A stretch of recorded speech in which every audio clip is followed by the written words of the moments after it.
అభ్యాసాతిశయజ్ఞాతాయే నమః. లలితా సహస్రనామములలో 990వ నామము అభ్యాసాతిశయజ్ఞాత. ఈ నామము 8 అక్షరములు కలిగిన నామము. అభ్యాసాతిశయజ్ఞాత అను నామమునకు అర్థము అభ్యాస, అభ్యాసము చేత, అతిశయజ్ఞాత చక్కగా తెలుసుకొనగలిగినది. జగన్మాత లలితా మహాత్రిపుర సుందరి నిరంతరము అభ్యాసము చేత మాత్రమే తెలుసుకొనగలిగినది. పూర్వము పురాణ కాలములలో మనము గనుక పరిశీలించినట్లయితే ఎందరో మహర్షులు ఆశ్రమ జీవితము గడుపుతూ నిత్య పూజలు చేసుకుంటూ కూడా పరబ్రహ్మస్వరూపమైన త్రిమూర్తుల దేవీ దర్శనము కోసము ఎన్నో సంవత్సరములు కఠినమైన తపస్సును ఆచరించేవారు. తపింపచేయునది తపస్సు. ఆ కాలములో ఋషులు అనేక సంవత్సరముల పాటు ఆహారమును తీసుకొనక శరీరమును తపింపచేస్తూ ఒంటి కాలిపైన పంచాగ్నుల మధ్యలో ఘోరమైన తుఫానుగాలులు, ఇంద్రుడు రంభ మొదలైన సుందరాంగుల చేపెట్టే ప్రలోభములకు లొంగక మనసును పరబ్రహ్మ స్వరూపముపై కేంద్రీకరించి కఠినమైన తపమాచరిస్తే అప్పుడు వారు కావాలని తపస్సు చేసిన దైవము వారికి ప్రత్యక్షమై వారు కోరిన వరములను ప్రసాదించేవారు. అంతేకాని వారు ఆశ్రమములలో కూర్చుని పిలిస్తే పలికేవాడు కాదు దైవము. అవి పూర్వయుగములు. ఈనాడు మనక అంత కఠినమైన తపస్సు చేసే అవకాశము లేదు. ఒకవేళ చేసిన మన మాంసనేత్రములకు ఆ తల్లి యొక్క దర్శనము కలగటము దుర్లభము.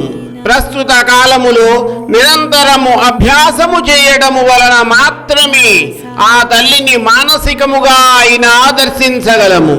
అయితే దురదృష్టవశాత్తు ఈనాటి పరిస్థితులు ఎలా తయారైనాయంటే మనము పూజ చేస్తూనే ఉంటాము. మన చేతులు యాంత్రికంగా పుష్పములను, పసుపు కుంకుమలను ఆ తల్లిపై వేస్తూనే ఉంటాము.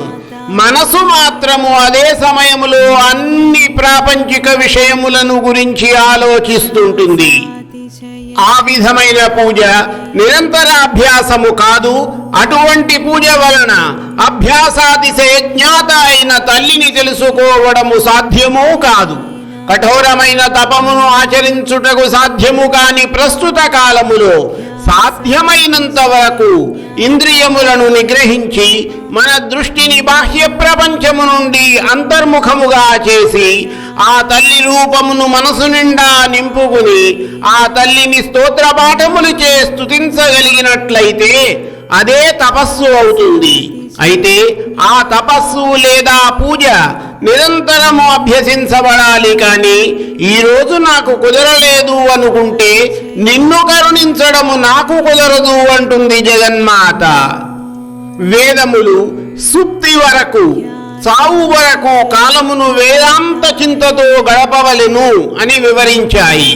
అంటే మరలా మరలా అనునిత్యము బ్రహ్మైక్యానుసంధానము వలననే ఆ తల్లి చక్కగా తెలియబడుతుంది. కానీ మనకు కుదిరిన రోజు పూజ చేద్దాము, లేనప్పుడు లేదు అనుకుంటే పరమేశ్వరి అసలు మన దరిదాపులకు కూడా రాదు. వ్యాస కపిల సూత్రములు ఒకసారి గురువుచే ఉపదేశింపబడిన దానిని ఆవృత్తిచే అనగా నిరంతర అభ్యాసముచే ఆచరించవలెను అని పేర్కొన్నవి. బ్రహ్మాండ పురాణము ధ్యానైక దృశ్యా జ్ఞానాంగి విద్యాత్మయే హృదయ సదా ఆత్మైక్యాన్ముక్తి మాయాతి చిరానుష్ఠాన గౌరవాత్. అటువంటి దేవి చిరానుష్ఠానము అనగా నిరంతర అభ్యాసము వలన మాత్రమే తెలుసుకొనగలిగినది అని వివరించినవి. ప్రారంభ దశలో చిన్న చిన్న శ్లోకములతోనూ ప్రార్థనలతోనూ ఆ తల్లిని మనఃపూర్వకముగా ఆరాధిస్తూ సాధ్యమైనంత వరకు వేద పఠనం, ఉపనిషత్తుల జ్ఞానము, పురాణముల ద్వారా ఆ తల్లి యొక్క తత్వమును తెలుసుకొనుట, జ్ఞానులు అయిన వారు ఆ తల్లిని గురించి చేసే ప్రవచనములను శ్రవణము చేసి మననము చేయుట, మొదలైనవన్నీ కూడా నిరంతరాభ్యాసము క్రిందకే వస్తాయి. కేవలము పూజ గదిలో కూర్చుని చేసినది మాత్రమే పూజ కాదు. నేటి కాలములో అనేక మంది లలితా సహస్రనామముల పారాయణమును అనునిత్యము చేస్తున్నారు. ఈ విధమైన భక్తి భావన ఎంతో హర్షదాయకమైన విషయము. అయితే ఒక్క విషయమును గమనించండి. లలితా సహస్రనామములు రహస్యనామములు.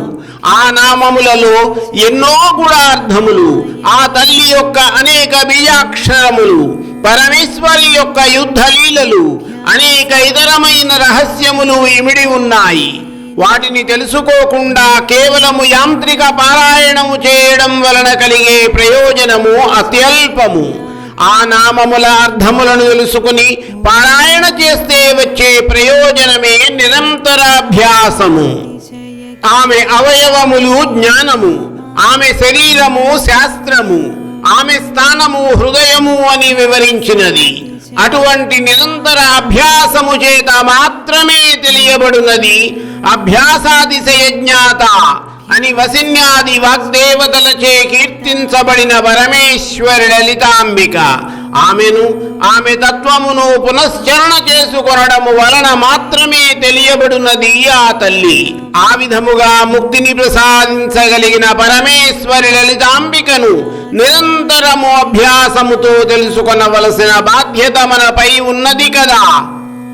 శరీరాన్ని నిరాహారంగా మనసును దేవీ దర్శనం కొరకు తపింపజేసి తపమును ఆచరించే మునులకు వారి తపసునకు మెచ్చి వారు కోరిన కోరికలను తీర్చే పరమేశ్వరి లలితాంబిక అభ్యాసాతిశయ జ్ఞాత.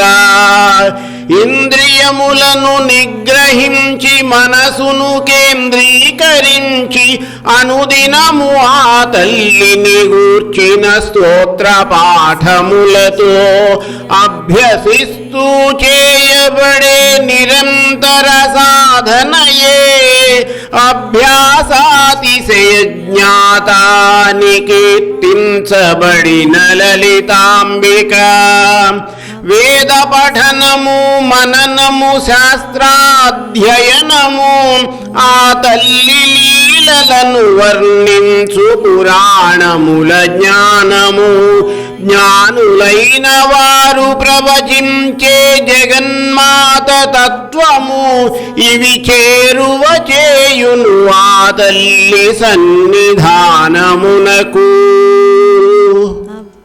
ఇంద్రియములను బాహ్య ప్రపంచమునకు సంబంధించిన విషయములపై నుండి మళ్లించి దృష్టిని అంతర్ముఖము చేసి మానసికముగా ఆ తల్లిని ధ్యానము చేయుట, వేద పఠనము, శాస్త్రాధ్యయనము, పురాణ ప్రవచనములను వినుట, మననము చేయుట మొదలైన అభ్యాసముల వలన మాత్రమే తెలుసుకొనగలిగిన పరమేశ్వరి లలితాంబికను మనమందరము అనునిత్యము శ్రద్ధాభక్తులతో అభ్యాసాతిశయ జ్ఞాత అనే నామముతో స్మరిస్తూ ఆ తల్లి యొక్క అపారమైన కరుణా కటాక్షములకు పాత్రులము కావాలని మనసారా ప్రార్థిస్తూ శ్రీమాత చరణం శరణం మమ.